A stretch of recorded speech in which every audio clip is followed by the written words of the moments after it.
आइए हम प्रार्थना करें। मैं आप सभी से अनुरोध करूंगा, आप जहां कहीं से भी हमारे साथ जुड़ रहे हैं, इस समय कुछ देर प्रार्थना में समय बिताएं। अपनी आंखें बंद कीजिए,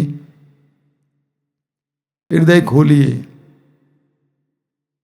प्रभु की उपस्थिति अनुभव कीजिए। आप जहां कहीं भी बैठे हैं, ये विश्वास करें कि आप प्रभु की उपस्थिति में बैठे हैं। अपने हृदय को प्रभु के सामने खोलिए, हृदय की सारी बातों को प्रभु के सामने रखिए। वो आपको जानते हैं, आपकी आवश्यकताओं को जानते हैं, आपकी हर एक दर्द पीड़ा को जानते हैं। प्रभु मैं हो जाइए, प्रभु के अधीन हो जाइए। नन्हे बच्चे की तरह जो अपनी मां के गोद में पड़ा रहता है, उसी तरह अपने आप को प्रभु के अधीन कीजिए।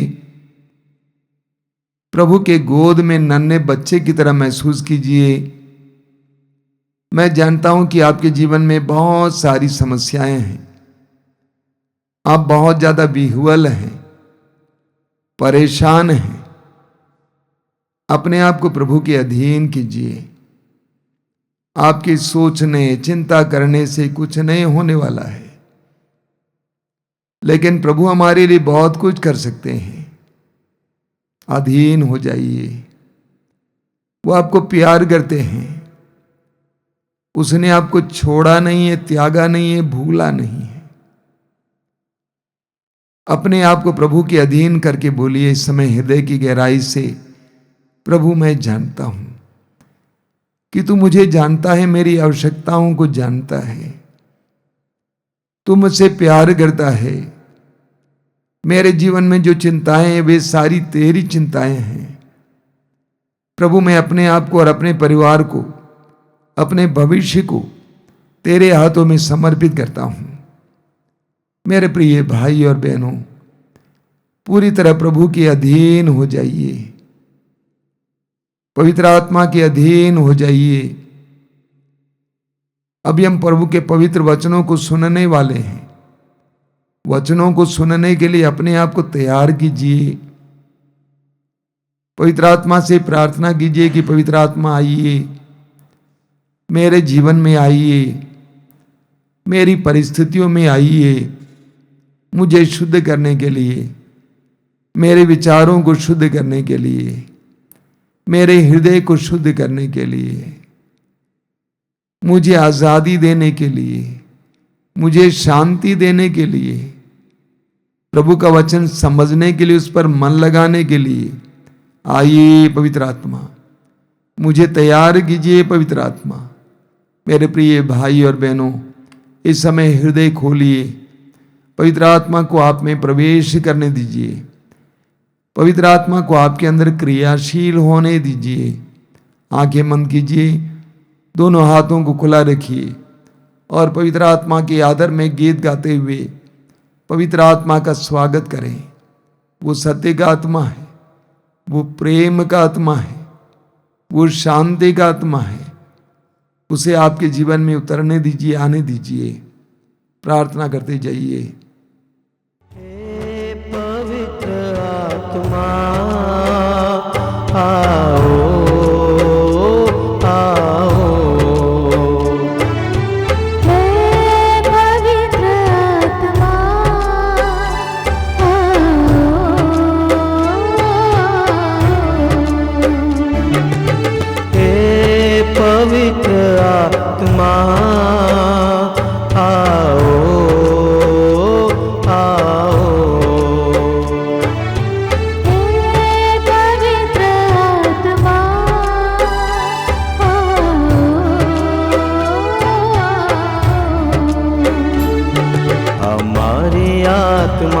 बस जाओ, आओ हमारी आत्मा में बस जाओ, हमारी आत्मा में बस जाओ, आओ हमारी आत्मा में बस जाओ,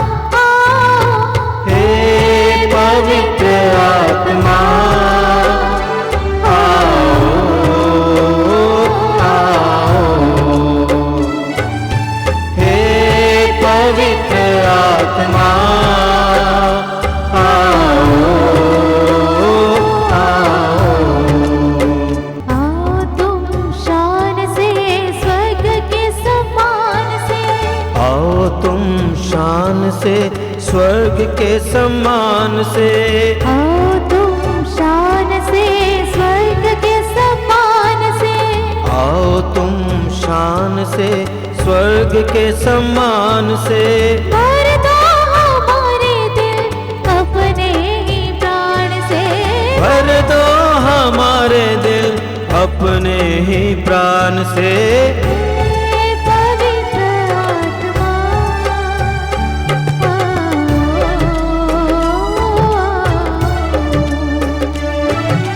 हे पवित्र आत्मा, आओ आओ। आओ तुम आत्मा बदलो जहान को। आओ तुम आत्मा बदलो जहान को। आओ तुम आत्मा बदलो जहान को। आओ तुम आत्मा बदलो जहान को। सुख शांति हो यहाँ सबका कल्याण हो। सुख शांति हो यहाँ सबका कल्याण हो। हे पवित्र आत्मा, आओ आओ। हे पवित्र आत्मा, आओ आओ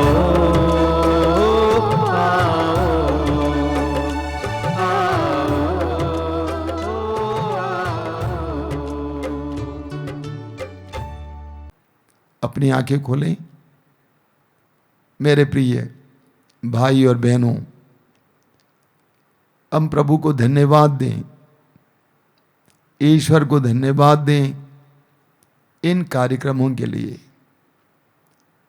मैं प्रभु को धन्यवाद देता हूं कि प्रभु ने इन आध्यात्मिक कार्यक्रमों को बनाए रखने के लिए हमारी मदद की है। निरंतर प्रभु ने हमें प्रेरणा दी है। अपने लोगों को क्या वचन सुनाना है, क्या संदेश देना है, इसके बारे में प्रभु ने हमें बराबर इशारा किया है, संकेत दिया है। मैं आपके लिए भी प्रभु को धन्यवाद देता हूं जो इन कार्यक्रमों से जुड़े हुए हैं। कई लोगों के जरिए मुझे इस बात का एहसास हुआ कि कैसे इन आध्यात्मिक कार्यक्रमों के जरिए आपके और आपके परिवारों में प्रभु की आशीषें आती हैं। आपको बार बार बताया जाता है, हम जिस नाप से नापेंगे उसी नाप से हमारे लिए भी नापा जाएगा। हम प्रभु को समय देंगे, प्रेम देंगे, ऊर्जा देंगे, प्रभु हमें भी देंगे, क्योंकि ईश्वर ने हमें स्वतंत्र बनाया है और वो हमारी स्वतंत्रता का ख्याल करता है, सम्मान करता है। मैं आप सभी से अनुरोध करूंगा, इन कार्यक्रमों से जुड़े रहिए, अपने विश्वास को बढ़ाइए, क्योंकि आप जानते हैं विश्वास के अभाव में हम प्रभु की कृपा प्राप्त नहीं कर सकते हैं। विश्वास ईश्वर और हमारे बीच का रिश्ता है और इस रिश्ते को बनाए रखिए। प्रभु आपको और आपके परिवारों को आशीर्वाद प्रदान करेंगे। मेरे प्रिय भाई और बहनों, पवित्र धर्म ग्रंथ बाइबल में हमें जीवन के बारे में कई रहस्यों का ज्ञान मिलता है और एक ज्ञान यह है कि ईश्वर ने मनुष्य को अपना प्रतिरूप बनाया।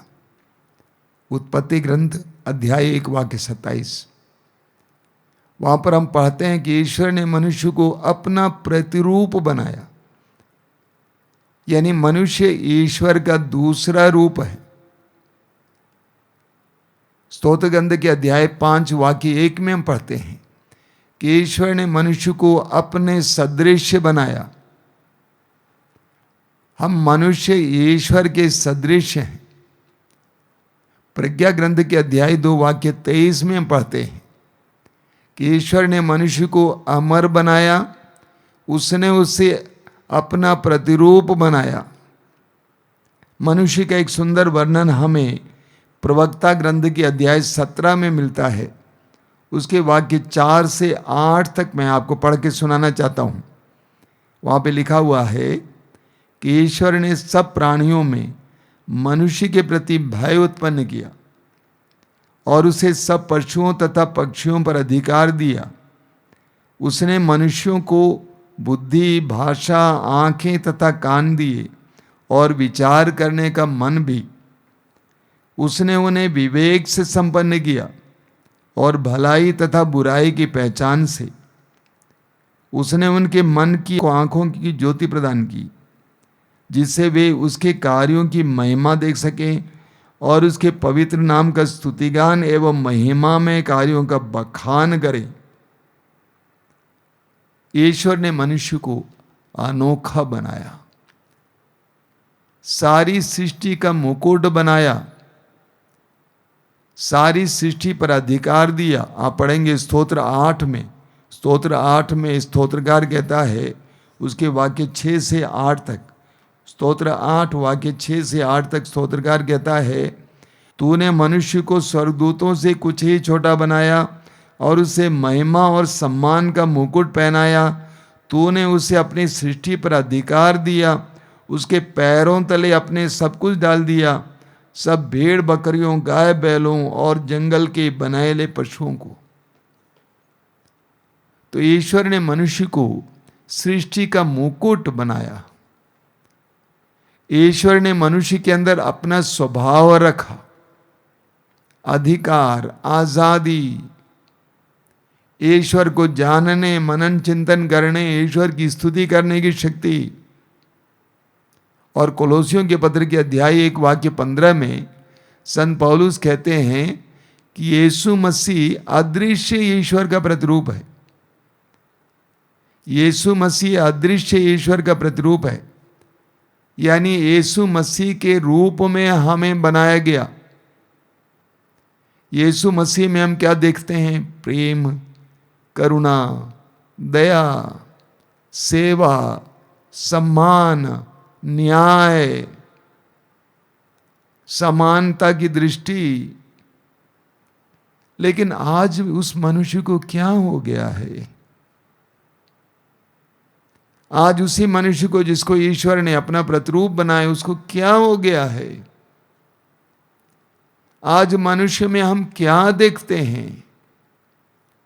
क्रोध, आक्रोश, विद्वेष, प्रतिशोध, हिंसा, लड़ाई, झगड़ा, मारकाट। ये क्या हो गया है मनुष्य को? अन्याय, असमानता, शोषण, अत्याचार, झूठ, कपट, बेईमानी, भ्रष्टाचार, लालच, अश्लीलता, व्यभिचार, अप्राकृतिक लैंगिक रिश्ते, दूसरी तरफ दुख, तनाव, लाचारी, तंगी, गरीबी आदि आदि। मनुष्य को क्या हो गया है? कैसे मनुष्य विकृत हो गया है? कैसे ईश्वर का प्रतिरूप शैतान का प्रतिरूप होता जा रहा है? कभी कभी मैं हमारे समाज और मनुष्यों और उनके बर्तावों को देखकर आश्चर्यचकित हो जाता हूं। सवाल करता हूं कि क्या ये मनुष्य हैं? क्या ये इंसान है? ऐसा क्यों? बाइबल कहती है इन सारी विकृतियों के पीछे है पाप, मनुष्य का पाप। जरा सोचिए, जब एक बच्चे का जन्म होता है कितना प्यारा सा रहता है, कितना लुभावना।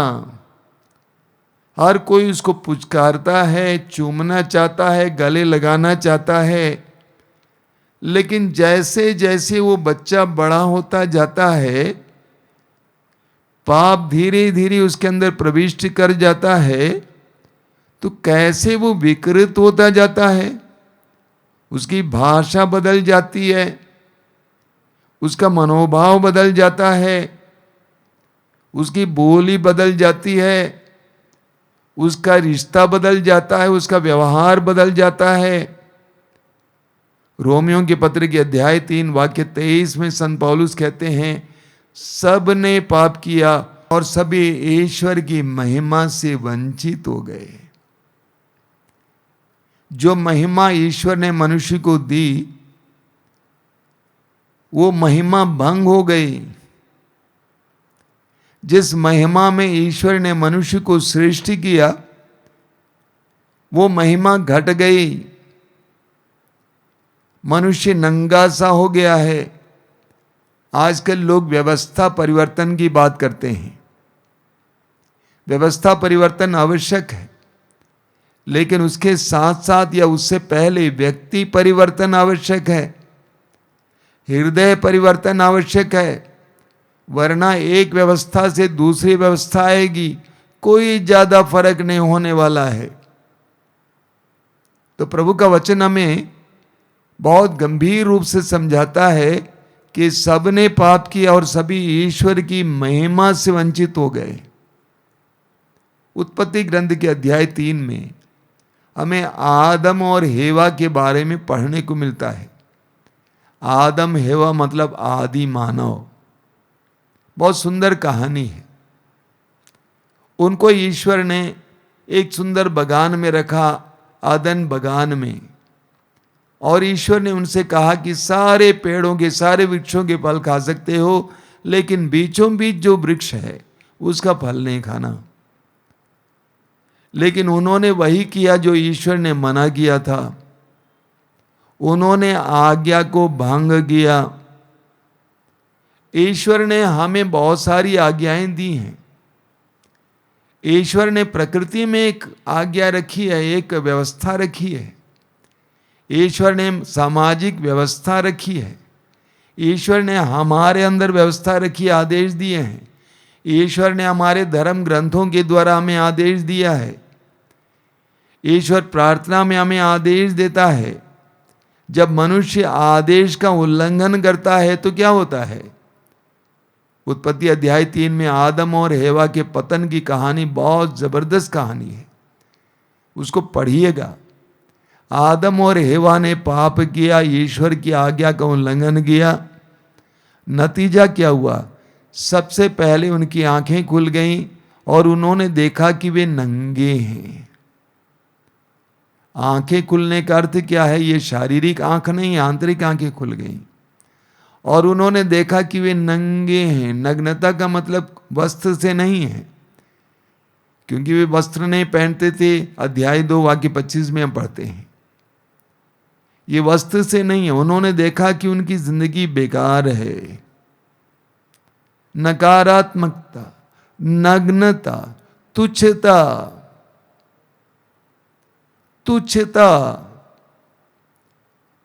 और वचन में हम पढ़ते हैं कि वे भागने लगे, वे ईश्वर से डरने लगे।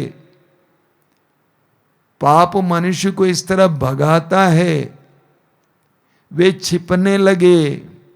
उनके अंदर जो आजादी थी वो आजादी छिन गई। वे पेड़ों के छाया में छिपने लगे। कितनी भयानक परिस्थिति है। जिस मनुष्य को ईश्वर ने आजाद बनाया, अधिकारी बनाया, वह भी जाकर पेड़ों के पीछे छिपा हुआ है। मनुष्य कहां से कहां पहुंच जाता है। वे एक दूसरे पर दोषारोपण करने लगे। ये पाप का नतीजा है। पाप कैसे मनुष्य को विकृत बनाता है, उसके स्वभाव को ही बदल डालता है। स्तोत्र 38 उसके वाक्य 4 से हम पढ़ते हैं। बहुत सुंदर वचन है। वचन में लिखा हुआ है, मेरे पाप के कारण मेरी समस्त हड्डियां छीज रही हैं। मेरे पाप के कारण मेरी समस्त हड्डियां छीज रही हैं। मेरे अपराधों का ढेर मेरे सिर से भी ऊंचा हो गया है। भारी बोझ की तरह मैं उन्हें ढोने में असमर्थ हूं। मेरी मूर्खता के कारण मेरे घावों में पीप पड़ गई और उनसे दुर्गंध आती है। मैं झुक गया हूं, अत्यंत दुर्बल हूं और दिन भर उदास चलता फिरता हूं। मेरी कमर में जलन है, मेरा सारा शरीर अस्वस्थ है। ये उस व्यक्ति का वर्णन है जो पाप में जीता है। पाप कैसे हमें विकृत करता है, पाप कैसे हमें गिरा देता है, लेकिन पवित्रता हमें ऊपर उठाती है। पवित्रता का मतलब सिर्फ शुद्धता नहीं है, प्रेम, न्याय, सत्य। तो पवित्रता हमें ऊपर उठाती है, लेकिन पाप हमें गिरा देता है। प्रवक्ता ग्रंथ के अध्याय 19 उसके वाक्य 4 में हम पढ़ेंगे, वहाँ लिखा हुआ है, जो पाप करता है वो अपने आप को हानि पहुंचाता है। जो पाप करता है वो अपने आप को हानि पहुंचाता है। इसी तरह तोबीत के ग्रंथ के अध्याय 12 उसके वाक्य 10 में लिखा हुआ है, जो पाप करता है और अन्याय करता है वो अपने को दुख पहुंचाता है। जो पाप करता है और अन्याय करता है वो अपने आप को हानि पहुंचाता है। कभी कभी हम सोचते हैं कि ईश्वर हमें दंड देता है। पुराने विधान में लोग सोचते थे ऐसे, लेकिन नए विधान में ऐसी शिक्षा नहीं दी जाती है। सवाल ये खड़ा होता है, हमने पाप किया, अपराध किया, हमारे जीवन में कई कठिनाइयाँ आई, क्या हमारे पापों के लिए ईश्वर हमें दंड देता है? क्या वो ईश्वर का दंड है? अक्सर हम यही सोचते हैं, लेकिन सच्चाई यह है, नए विधान में हम पढ़ते हैं कि प्रभु यीशु पापियों को ढूंढने और बचाने आए। प्रभु पापियों का स्वागत करते थे। प्रभु ने स्वयं कहा कि मैं धर्मियों के लिए नहीं बल्कि पापियों के लिए आया हूं। हम यिर्मयाह नबी के ग्रंथ के अध्याय 2 में पढ़ते हैं, उसके वाक्य 19 में क्या लिखा हुआ है, तुम्हारी दुष्टता तुमको दंड देती है, तुम्हारा विश्वासघात तुमको मारता है। इस पर विचार करो और जान लो कि अपने प्रभु ईश्वर का परित्याग करना और मुझ पर श्रद्धा नहीं रखना तुम्हारे लिए कितना दुखद और कटु है। ये सर्वशक्तिमान प्रभु ईश्वर की वाणी है। प्रभु कहते हैं, तुम्हारी दुष्टता तुमको दंड देती है, तुम्हारा पाप ही तुमको दंड देता है, तुम्हारा विश्वासघात तुमको मारता है। पाप हमें मारता है। पाप का स्वभाव ही विनाशकारी है। बार बार मैंने आपसे कहा है, पाप का स्वभाव ही विनाशकारी है। जिस तरह बम का स्वभाव विनाशकारी है, बम का स्वभाव विनाशकारी है। कितने भी प्यार से मैं बम फोड़ूं, वो विनाश जरूर करेगा। उसी तरह पाप का स्वभाव विनाशकारी है। वह कोई भी पाप करे, अपराध करें, उसका विनाश उसको अनुभव करना ही पड़ेगा। हम स्तोत्र 38 वाक्य 19 में पढ़ते हैं। स्तोत्र 38 वाक्य 19 में लिखा हुआ है, मेरे पापों के कारण मैं अशांत हूं। मेरे पापों के कारण मैं अशांत हूं। क्या कभी आपने सोचा है ये पाप कितना भयानक है? पाप हमारे अंदर अशांति लाता है। जब हम पाप करते हैं, बुराई करते हैं, अपराध करते हैं, कुछ समय के लिए हमें तसल्ली होती है कि हमने सही किया है, लेकिन उसके बाद हम परेशान होने लगते हैं। किसी को मारा, पीटा, गाली दिया, या किसी के साथ गलत बर्ताव किया, चोरी की, झूठ बोले, कुछ समय के लिए हमें लगता है कि हमने सही किया है, बड़ा आनंद होता है, मज़ा रहता है, लेकिन बाद में हम परेशान होने लगते हैं, हम बेचैन होने लगते हैं। स्तोत्रकार कहता है, स्तोत्रकार मतलब राजा दाऊद कहता है, मेरे पापों के कारण मैं अशांत हूं। यिर्मयाह नबी के अध्याय 5 वाक्य 25 में लिखा हुआ है, बहुत सुंदर वचन है। प्रभु कहते हैं, तुम्हारे अधर्मों के कारण समय पर वृष्टि नहीं होती है। तुम्हारे अधर्मों के कारण समय पर वृष्टि नहीं होती है, और तुम इन सारे वरदानों से वंचित किया गए हो। कुछ देर पहले मैंने आपको आदम और हेवा के पतन के बारे में कहा। उस कहानी में पढ़ते हैं, ईश्वर ने आदम और हेवा की आज्ञा भंग के बाद उनसे कहा कि जमीन तुम्हारे लिए ऊंट कटारे पैदा करेंगी, तुम कितना भी परिश्रम करोगे उसके अनुसार तुमको फसल नहीं मिलेगी, उसके अनुसार तुमको सफलता नहीं मिलेगी, क्योंकि तुमने पाप किया है। तो यिर्मयाह नबी कहते हैं कि तुम्हारे अधर्मों के कारण समय पर वृष्टि नहीं होती है और तुम उन सारे वरदानों से वंचित हो गए हो। जब हमारे अंदर पाप वास करता है, हम पापमय जीवन जीते हैं, तो बहुत सारे ईश्वरीय वरदानों से हम वंचित हो जाते हैं। आज के ज़माने में हमें देखने को मिलता है कितने सारे लोग भ्रष्ट रीति से धन कमाने का प्रयास करते हैं, लेकिन उनके सामाजिक और पारिवारिक जीवन को देखिए कितने दुखदायक हैं। शांति नहीं है, डर छाया हुआ है, आपसी मतभेद है, मेल मिलाप नहीं है, प्रेम नहीं है, सही मूल्य नहीं है। पापों के कारण हमारे जीवन में ईश्वर के वरदानों से हम वंचित हो जाते हैं। सूक्ति ग्रंथ के अध्याय 13 वाक्य 21 में प्रभु कहते हैं, सूक्ति ग्रंथ अध्याय 13 वाक्य 21 में, जो पाप करता है उसके पीछे पीछे विपत्ति लगी रहती है। वचन में लिखा हुआ है, विपत्ति पापी का पीछा कर दी है, विपत्ति पापी का पीछा कर दी है। हमें बाइबल में बहुत सारे उदाहरण मिलते हैं। योना का उदाहरण लीजिए। ईश्वर ने योना से कहा कि निनेवे जाकर वहां के लोगों को पश्चाताप के लिए आह्वान करो, लेकिन योना ने प्रभु की आज्ञा का उल्लंघन किया। वो विपरीत दिशा में जाने वाले पानी के जहाज में बैठ गया, जहाज आगे बढ़ा। वचन में लिखा हुआ है, ईश्वर ने समुद्र में तूफान भेजा, ईश्वर ने समुद्र में तूफान भेजा, क्योंकि योना उस तरफ से जा रहा था और अंत में योना को मल्लाहों ने उठाकर समुद्र में फेंक दिया और एक मच्छ ने उसको अपने पेट में ले लिया।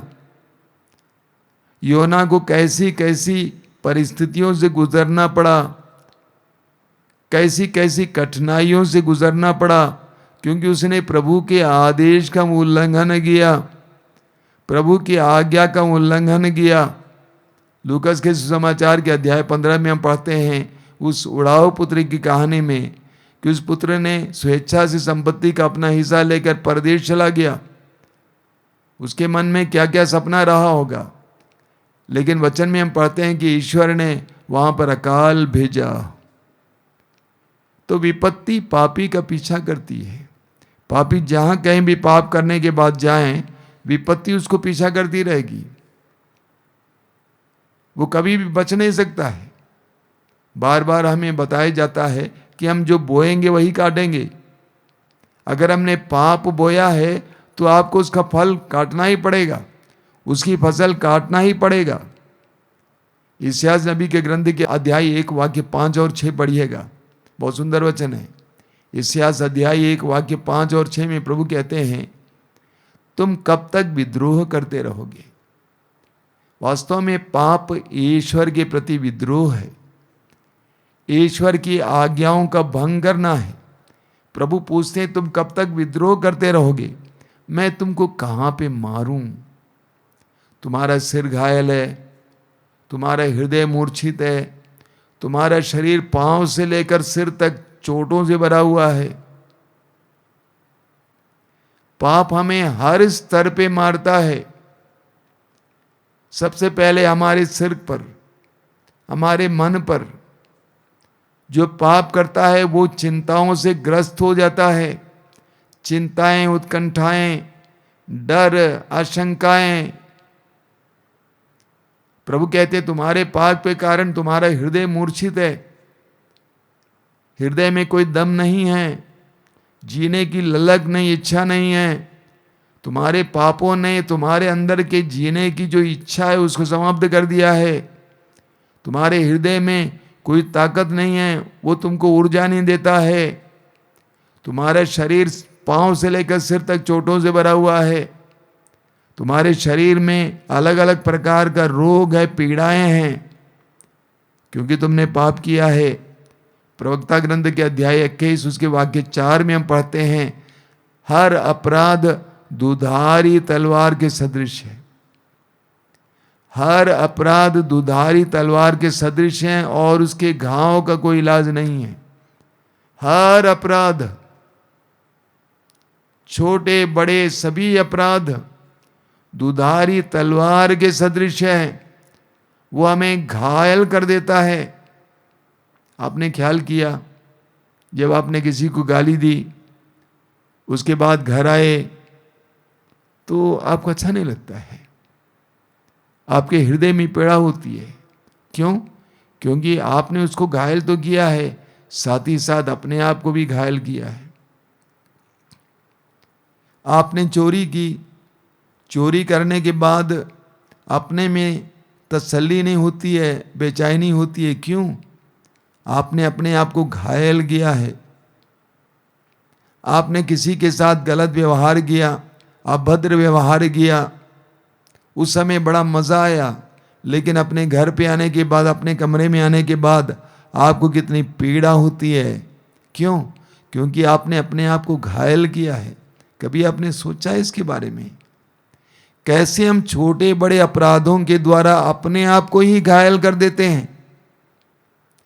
छोटे बड़े अपराधों के द्वारा अपने आप को ही घायल कर देते हैं। हम उसके कारण परेशान रहते हैं, बेचैन रहते हैं।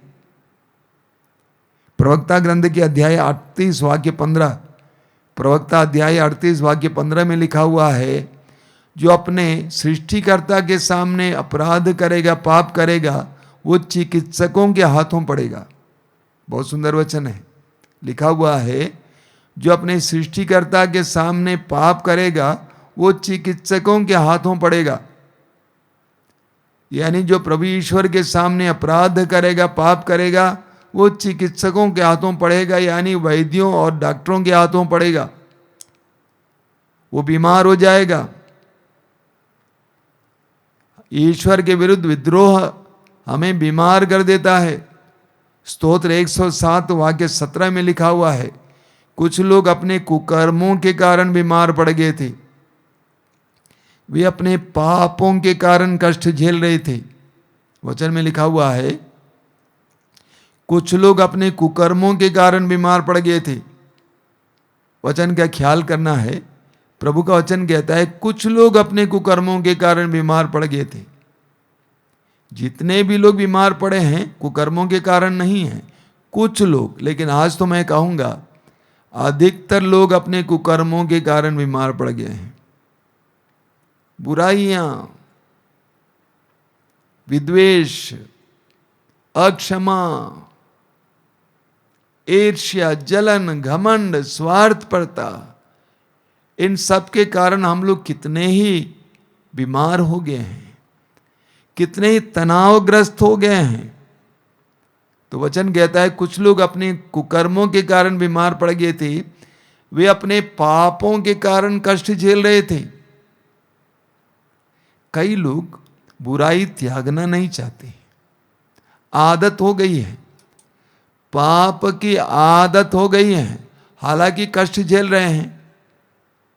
उनको मालूम है कि मैं घूस ले रहा हूं, ये गलत है, और पीछे घर में लोग कष्ट झेल रहे हैं।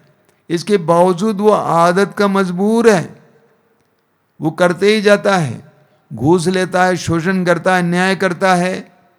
दूसरी तरफ वो झेलता भी है, पूरा परिवार झेल रहा है।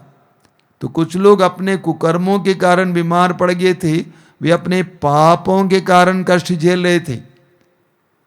मैं बार बार आपको याद दिलाता हूं, लूकस के सुसमाचार के अध्याय 5 और योहन के सुसमाचार के अध्याय 5 के अर्धांग रोगियों के बारे में। लूकस अध्याय 5 और योहन अध्याय 5। लूकस अध्याय 5 में हम पढ़ते हैं, प्रभु ने उस अर्धांग रोगी को चंगा करने से पहले उससे कहा कि तुम्हारे पाप क्षमा हो गए हैं।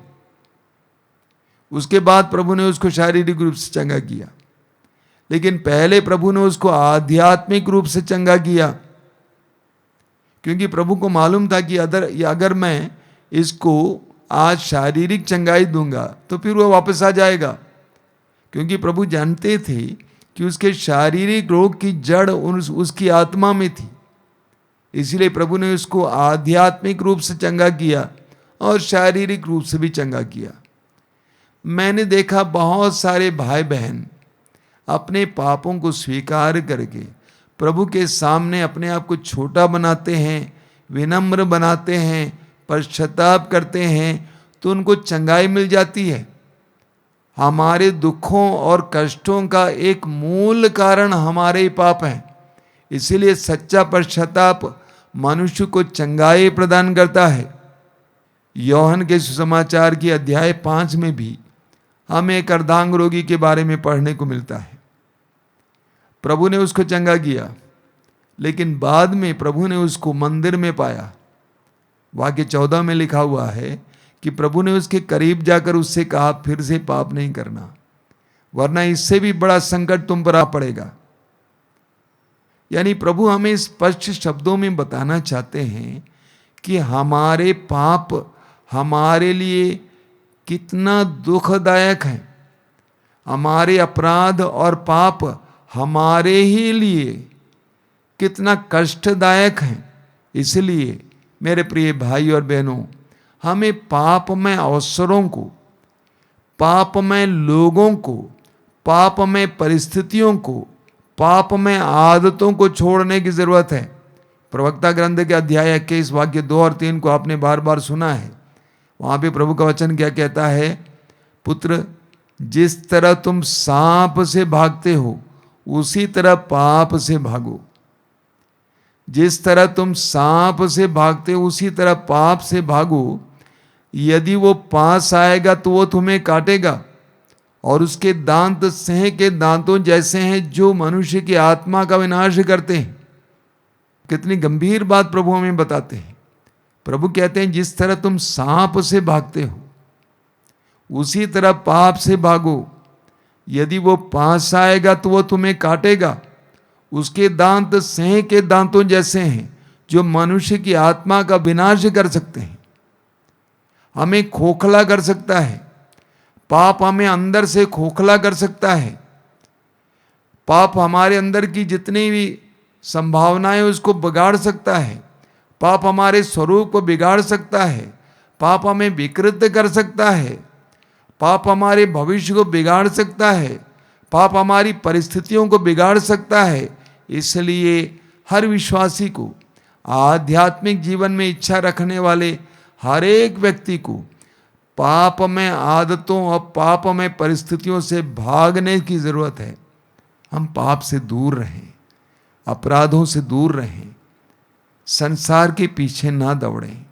सब कोई झूठ बोलते हैं, सब कोई बेईमानी कर रहे हैं, सब कोई चोरी कर रहे हैं, सब कोई अन्याय कर रहे हैं। कई लोग सोचते हैं कि हम भी क्यों ना करें। हम विश्वासियों को और आध्यात्मिक जीवन जीने वाले लोगों को ऐसा नहीं करना चाहिए। हमें एक सत्य को जानना जरूरी है कि जो पाप करेगा उसका परिणाम भोगेगा ही। अगर वो नहीं भोगेगा उसके परिवार के लोग भोगेंगे। इस सत्य को जानते हुए हमें पाप से सदा दूर रहने के लिए प्रयास करने की जरूरत है। आइए हम प्रार्थना करें। धन्यवाद देते हैं प्रभु इस समय के लिए, तेरे पवित्र वचनों के लिए धन्यवाद देते हैं। तेरे पवित्र वचनों के द्वारा तू हमें जीवन की सच्चाइयां समझाता है, हमें पाप की गंभीरता समझाता है। प्रभु हम तुझे धन्यवाद देते हैं, हम तुझसे प्रार्थना करते हैं, हमें पाप से भागने के लिए कृपा दे। हर प्रकार के पापमय आदतों और परिस्थितियों से भागने के लिए कृपा दे।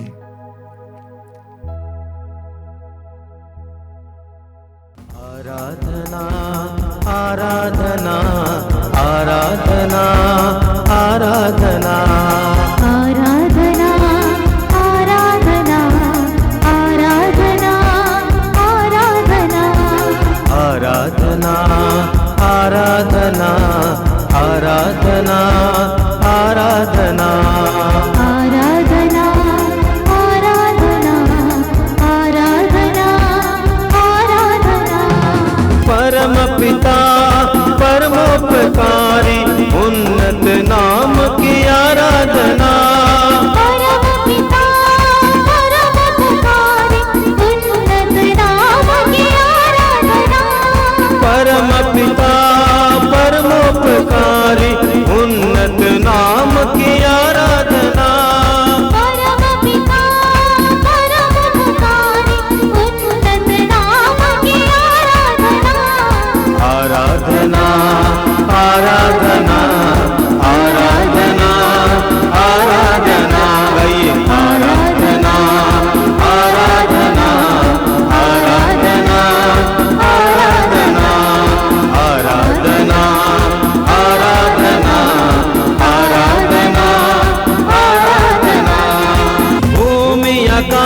बनाने वाले देवादिदेव की आराधना। भूमि आकाश बनाने वाले देवादिदेव की आराधना। भूमि आकाश बनाने वाले देवादिदेव की आराधना। भूमि आकाश बनाने वाले देवादिदेव की आराधना। आराधना आराधना आराधना आराधना आराधना आराधना आराधना। सब मिलकर गाएंगे आराधना आराधना आराधना आराधना। राजाओं के राजा आराधना, ईसा मसीहा की आराधना। राजा की राजा आराधना, ईसा मसीह की आराधना। राजाओं के राजा आराधना, ईसा मसीहा की आराधना। राजा की राजा आराधना, ईसा मसीह की आराधना। आराधना आराधना आराधना आराधना। सब मिलकर आराधना आराधना आराधना आराधना आराधना आराधना आराधना आराधना।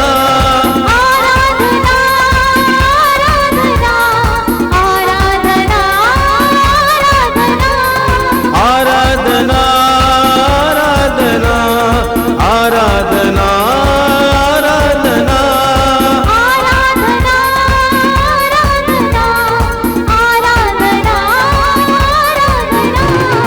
आराधना आराधना आराधना आराधना। सब मिलकर गाएं आराधना आराधना आराधना आराधना आराधना आराधना आराधना आराधना।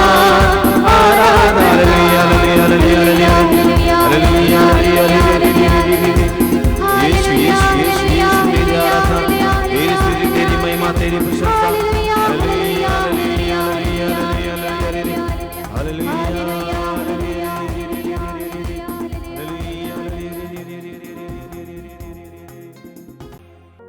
आइए हम आराधना में प्रभु के साथ जुड़े।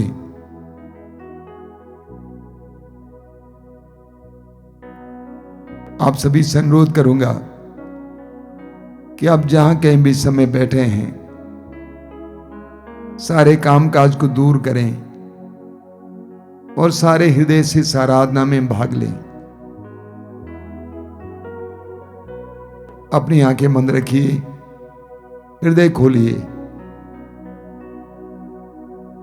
प्रभु को आपके जीवन में कार्य करने दीजिए।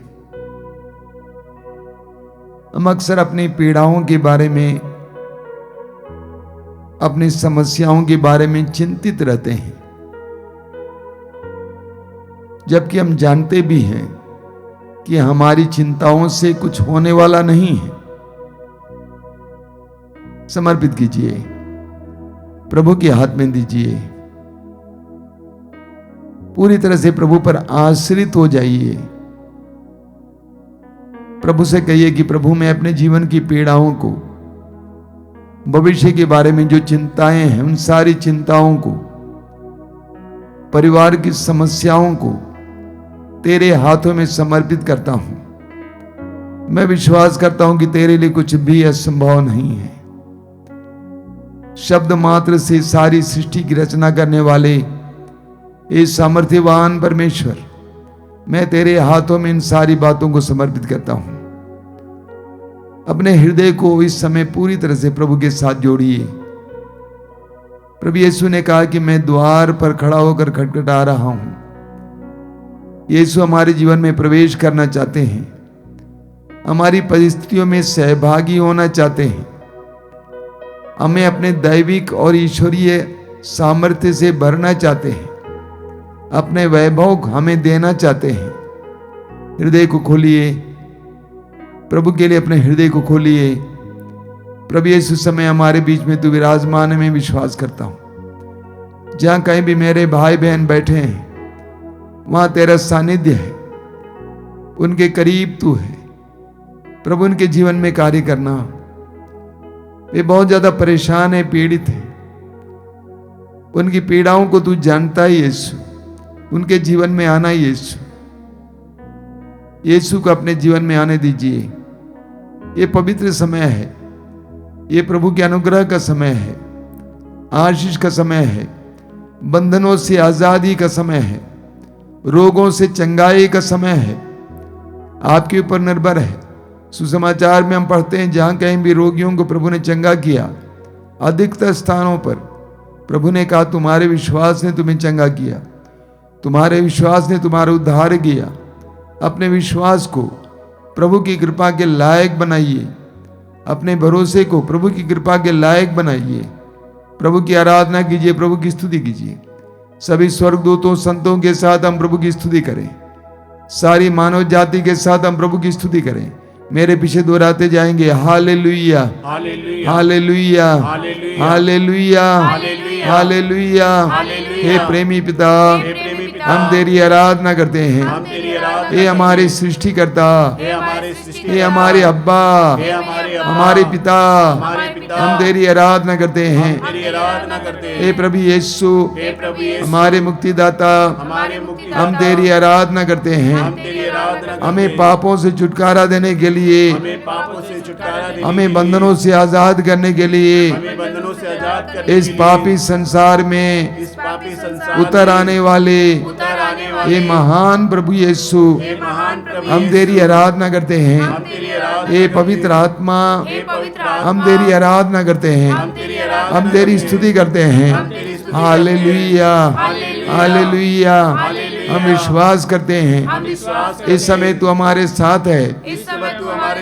प्रभु की स्तुति में तू हमारी अगुवाई कर रहा है। हालेलुया हालेलुया हालेलुया हालेलुया हालेलुया हालेलुया। मेरी आत्मा प्रभु का गुणगान करती है।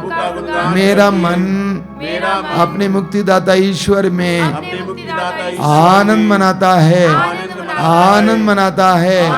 हालेलुया हालेलुया हालेलुया। स्वतंत्र रूप से समय ऊंची आवाज में प्रभु की स्तुति और आराधना करते जाइए। हालेलुया हालेलुया हालेलुया हालेलुया हालेलुया हालेलुया हालेलुया हालेलुया हालेलुया हालेलुया हालेलुया। आराधना आराधना आराधना आराधना आराधना आराधना। महिमा महिमा महिमा महिमा महिमा महिमा महिमा महिमा। हालेलुया हालेलुया हालेलुया हालेलुया हालेलुया हालेलुया हालेलुया हालेलुया हालेलुया हालेलुया। यीशु के चरणों में आराधना करें। यीशु के चरणों में आराधना करें। यीशु के चरणों में आराधना करें। यीशु के चरणों में आराधना करें। हाथों को उठा के हम आराधना करें। हाथों को उठा के हम आराधना करें। हाथों को उठा के हम आराधना करें। हाथों को उठा के हम आराधना करें। यीशु के चरणों में आराधना करें। सब मिल गाएं। यीशु के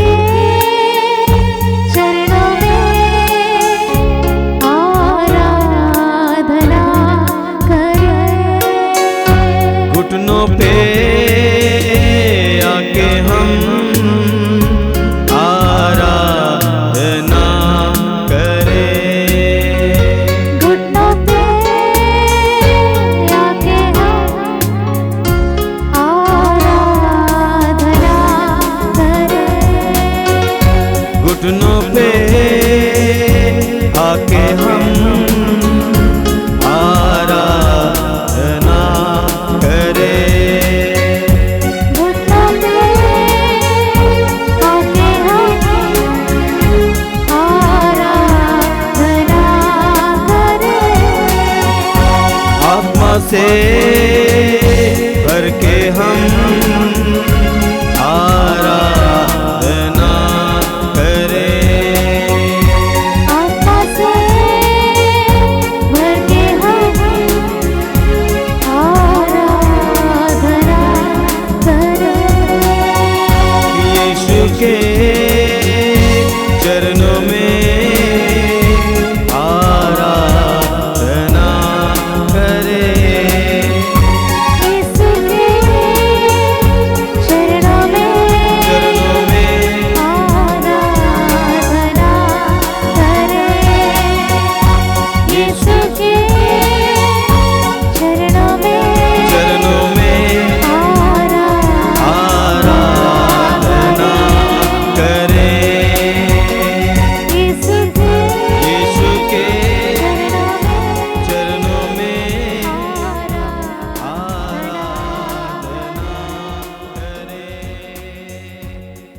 आराधना अपनी आंखें खोलिए। मेरे प्रिय भाई और बहनों, हमने कई बार और बार बार पाप के बारे में मनन चिंतन किया है। पवित्र वचन में प्रभु बार बार हमें बताते हैं कि हमें पाप से बचना चाहिए, क्योंकि पाप हमारी आजादी को छीन लेता है, हमें खोखला बना देता है। इब्रानियों के पत्र के अध्याय 12 में संत पौलुस कहते हैं कि पाप हमें उलझाता है, हमें आगे बढ़ने नहीं देता है। इसलिए पौलुस कहते हैं इब्रानी अध्याय 12 वाक्य 1 में कि हमें उलझाने वाले पाप को छोड़कर हमें प्रभु की ओर दृष्टि लगाकर अपने जीवन में आगे बढ़ना चाहिए, अपने लक्ष्य की ओर दौड़ना चाहिए। आज हम प्रभु से प्रार्थना करेंगे कि प्रभु हमें पाप बोध दीजिए। आज मनुष्य ने पाप बोध गंवा दिया है, पाप में जीता है, पाप करते रहता, अपराध करते जा रहा है, लेकिन इसका बोध नहीं है कि यही अपराध मेरे लिए विनाश का कारण बनता है, मेरे परिवार के लिए विनाश का कारण बनता है। हम आज प्रभु से प्रार्थना करें कि प्रभु हमें पाप बोध दीजिए और अपने पापों के लिए पछताने के लिए कृपा दीजिए। कई लोगों को पाप का बोध नहीं होता है। हमें लूकस के सुसमाचार के अध्याय 15 में उड़ाऊ पुत्र के उस दृष्टांत में सुनने को मिलता है, पढ़ने को मिलता है कि उड़ाऊ पुत्र परदेश में जब सुअरों को चरा रहा था, जब तंगी में आया, उस समय वो होश में आया। हमें होश में आने की आवश्यकता है। अक्सर हम मदहोशी में जीवन जीते हैं, अपराध पर अपराध करते जाते हैं। हम सोचते हैं कि हम जीत रहे हैं, वास्तव में हम हार रहे हैं। हम सोच रहे हैं कि हम इकट्ठा कर रहे हैं, लेकिन वास्तव में हम बिखेर रहे हैं। हम प्रभु से प्रार्थना करेंगे कि प्रभु हमें होश दीजिए, कि हमारी आंतरिक आंखें खुल जाएं, हमारा अंतःकरण शुद्ध हो जाए, ताकि हम समझ सकें ये जो मैं कर रहा हूं ये पाप है, अपराध है। अक्सर हम लोग दूसरों पर शोषण करते हैं, अन्याय करते हैं, बेईमानी करते हैं, सोचते हैं इन सारी बातों के द्वारा हम कमा रहे हैं, हम प्राप्त कर रहे हैं, लेकिन सच्चाई यह है कि हम गवा रहे हैं। इस आराधना के दौरान हम प्रभु से प्रार्थना करेंगे कि प्रभु हमें ऐसी कृपा दें कि हमें पाप बोध हो, हम होश में आएं और पाप अपराधों से भागें, उससे प्राप्त लाभ को हानि समझें। पौलुस कहते हैं जिन बातों को मैं लाभ समझता था मसीह के ज्ञान की तुलना में मैंने उनको कूड़ा समझ दिया है और मैंने उन सबको फेंक दिया है, छोड़ दिया है। हम भी बुराई के मार्ग को छोड़ दें। आंखें बंद कीजिए, कुछ देर अपने जीवन को देखिए, जीवन को परखिए और इस समय प्रभु के सामने उन सारे पापों और अपराधों के लिए माफी मांगिए और इस समय माफी मांगे और उन सारे पापों और अपराधों से भागने के लिए, बचने के लिए प्रभु से कृपा मांगे। शांत हो जाइए, मौन हो जाइए, कुछ देर प्रार्थना में बिताइए। प्रभु यीशु हम सबको पश्चाताप का वरदान दीजिए, पाप में मार्ग को छोड़ने के लिए, पाप में आदतों को छोड़ने के लिए, पाप में रिश्तों को छोड़ने के लिए, पाप में परिस्थितियों को छोड़ने के लिए कृपा दीजिए। प्रार्थना में कुछ समय बिताइए।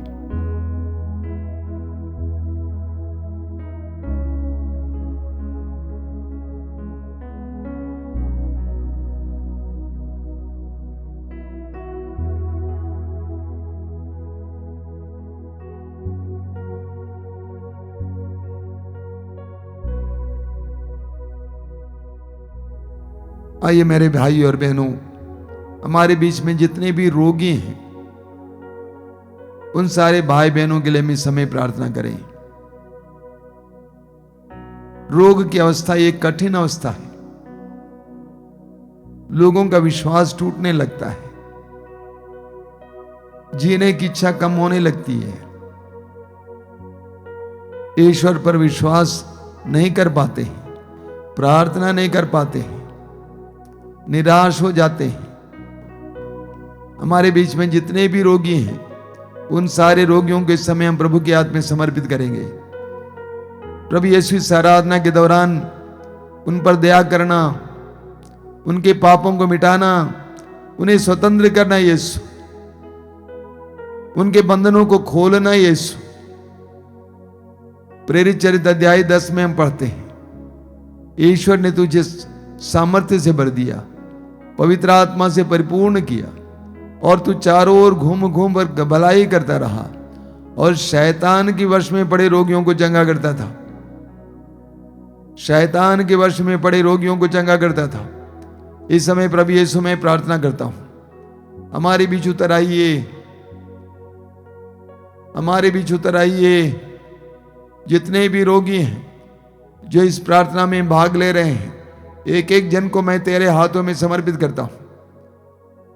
उनके जीवन में कार्य करना यीशु, बंधनों को तोड़ना यीशु, पापों से मुक्ति देना यीशु। तो मुक्ति दाता है, तो मुक्त करने वाला है। हम तुझे पुकारते हैं यीशु। आइए मेरे भाई और बहनों, इस समय हम हमारे बीच में जितने भी भाई बहन रोगी हैं उन सारे भाई बहनों के लिए प्रार्थना करें। मैं आप सभी से अनुरोध करूंगा, बड़े विश्वास के साथ प्रार्थना करते जाना। प्रभु के समय एक चमत्कार करने दीजिए, एक चमत्कार करने दीजिए। ऊंची आवाज में प्रभु की स्तुति करते जाइए। हालेलुया हालेलुया हालेलुया हालेलुया हालेलुया हालेलुया हालेलुया हालेलुया हालेलुया हालेलुया हालेलुया हालेलुया। यीशु के नाम पर, यीशु के शक्तिशाली नाम पर हर प्रकार के बंधन से, हर प्रकार के बंधन से, बुराई के बंधनों से, अश्लीलता के बंधन से, गंदे रिश्तों के बंधन से, वासना के बंधन से, नशे के बंधन से मेरे भाई बहनों को आजादी मिले। हर प्रकार के रोग से चंगाई मिले। हालेलुया हालेलुया हालेलुया हालेलुया। आजादी आजादी आजादी, चंगाई चंगाई चंगाई चंगाई चंगाई चंगाई चंगाई चंगाई चंगाई चंगाई, आजादी आजादी यीशु के नाम पर। हालेलुया हालेलुया हालेलुया हालेलुया हालेलुया।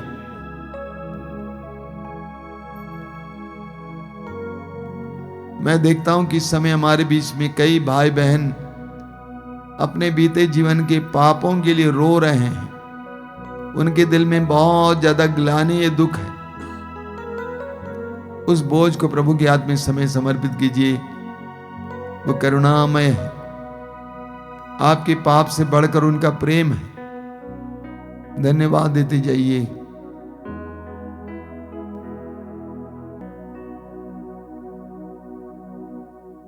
आगे खोलिए, सूचनाएं सुनिएगा। सबसे पहली सूचना यह है, मातृधाम आश्रम से जो पत्रिका प्रकाशित होती है, प्रभु ने कहा हर महीना प्रकाशित होती है। जो भी चाहते हैं कृपया मंगा लें। मातृधाम रेडियो जरूर सुने। मातृधाम रेडियो बहुत अच्छी तरह चल रहा है। हजारों लोग संसार भर के कोने कोने से इस रेडियो को सुन रहे हैं। मैं प्रभु को धन्यवाद देता हूं, आप भी इससे लाभ उठाएं। मातृधाम से जितने भी YouTube के द्वारा कार्यक्रम प्रसारित किए जाते हैं, सबसे पहले रोज की रोटी सुबह 5 बजे, दोपहर को 3 बजे करुणामाला लाइव, शाम को 7 बजे कृपाधारा लाइव, 8:30 बजे आशीर्वाद, मंगलवार को शाम को 5 बजे युवा तरंग, शुक्रवार को शाम को 6 बजे से पवित्र रक्ताभिषेक प्रार्थना, रविवार को सुबह 5 बजे मिस्सा बलिदान और 12 बजे दोपहर को ये मातृधाम सत्संग। इन सारे कार्यक्रमों के जरिए आशीष पाइए। प्रभु आपको आशीष दें। आइए हम प्रभु की आशीष पाएंगे। और इस समय जो लोग तेल और पानी लाए हैं अपने हाथ में हैं, इस समय अपने हाथ में उठा के पकड़ लेंगे और प्रभु से प्रार्थना करेंगे कि प्रभु इसे शुद्ध करना, पवित्र करना। जो भी इसको धारण करें, ग्रहण करें, उन सबको तेरे स्पर्श का अनुभव मिले, चंगाई का अनुभव मिले। आइए हम आशीष पाएं।